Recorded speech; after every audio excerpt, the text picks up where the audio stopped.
untuk melacak setiap pemasukan atau cash inflow dan pengeluaran atau cash outflow sehingga menghasilkan analisa keuangan baik apakah mengalami kenaikan atau penurunan. Selanjutnya adalah fungsi cash flow.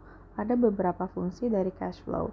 Yang pertama yaitu untuk dasar pengambilan keputusan direksi atau manajemen untuk meningkatkan kinerja perusahaan. Yang kedua adalah untuk memproyeksi aliran kas ke periode berikutnya berdasarkan data periode saat ini. Yang ketiga, untuk mengetahui laba bersih dan menentukan ukuran kesuksesan perusahaan.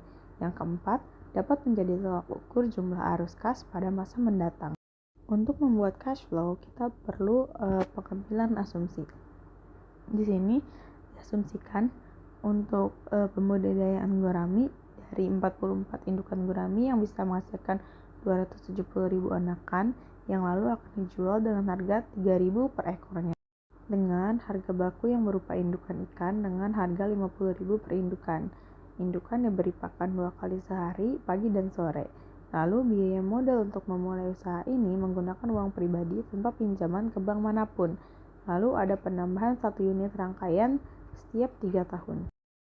Lalu kita menentukan biaya investasi apa saja yang dibutuhkan seperti bangunan, dari indukan ikan, rak akuariumnya, selang, tabung oksigen, dan lain-lain. Di sini ditulis umur ekonomis. Umur ekonomis itu umur si barang ini bisa sampai kapan bertahan. Lalu di biaya investasi ini juga ditulis penyusutan barang per tahunnya. Lalu selanjutnya adalah biaya tetap. Biaya tetap adalah pengeluaran bisnis yang tidak bergantung pada tingkat barang atau jasa yang dihasilkan oleh bisnis tersebut. Pengeluaran ini berkaitan dengan waktu seperti di sini dituliskan biaya sewa kolam, listrik, gaji karyawan, penyusutan, dan SIUP. Lalu selanjutnya adalah biaya variabel. Nah, biaya variabel ini adalah biaya yang berubah secara proporsional dengan berlanjutnya aktivitas bisnis. Di sini ada biaya variabel, kan di asumsi itu sudah dituliskan bahwa setiap 3 tahun sekali ada penambahan 1 unit. Jadi di sini ada biaya variabel pertama, terus ada biaya variabel setelah penambahan 1 unit di 3 tahun pertama, pertambahan 1 unit di 3 tahun kedua, dan juga penambahan 1 unit di 3 tahun ketiga yang mempunyai hasil seperti yang ada di tabel.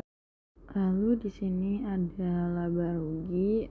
Yang pertama ada pendapatan, biaya operasional, laba kotor, biaya tetap, juga EBIT yang dijabarkan selama 10 tahun. Lalu selanjutnya di sini ada cash flow. Di sini ditulis lagi yang pertama inflow itu pendapatannya dari tahun pertama sampai tahun 10, lalu outflow-nya itu kayak investasi, variabel, sama biaya tetapnya ditulis lagi di sini. Lalu di sini hasilnya ada total outflow yang didapat dari total biaya variabel ditambah total biaya tetap dan ditambah total biaya investasi. Lalu net benefit didapat dari total inflow dikurangi total outflow. Mungkin itu saja yang bisa saya sampaikan. Terima kasih.